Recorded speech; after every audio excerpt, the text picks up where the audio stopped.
Do you have any other books you can recommend for somebody if they wanted to read? I know you talked about a book before. Do you have any other good books? Oh, well, sure. I got a lot of good books. I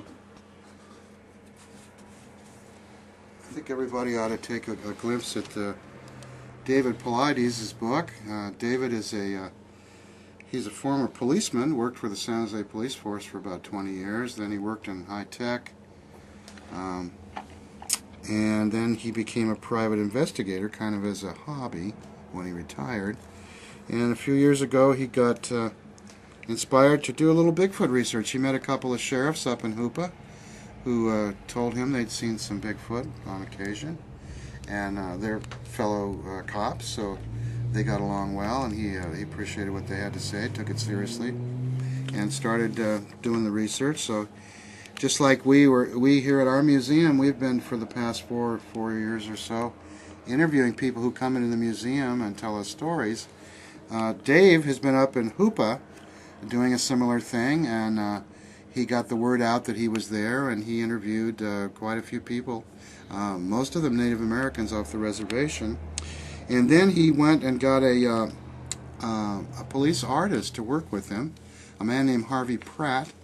Harvey Pratt is a forensic artist, and he'll sit down with an eyewitness and do up a sketch of the perpetrator of some crime. And they'll take those sketches and put them out wanted and capture people. And Mr. Pratt has quite a record of captures based on his drawings. He does a good job. So evidently he's pretty good at listening to an eyewitness and drawing what the witness describes.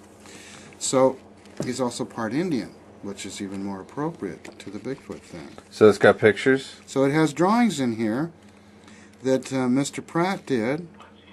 So a good one. Working with the eyewitnesses. That's a Bigfoot? This is a couple of different Bigfoot as described by some witnesses up in Hoopa. And of course, a lot of people find this to be startling because they feel that these are looking too human-like.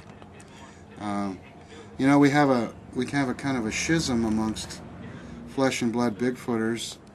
They agree that Bigfoot's flesh and blood, but one side of the argument is that they're actually bipedal apes and nothing more, and the other side of the argument is they're more like wild people, some kind of feral humans. Now, these drawings tend to lead in that direction. And of course, this all remains to be seen. This is all part of the mystery. This is what we're trying to find out. This is part of what we're trying to solve. And the people thought that these were accurate representations of what they saw? Yes. When Harvey's done, he asks them to, well, is this what you saw? Would you say that I've captured the image? And supposedly they do, but of course, everybody has their strong and weak points, and that probably some of them are going to be more accurate than others. But the man is trained in doing this, and being an artist myself, I know that it's easy to go ahead and put some of yourself into your art.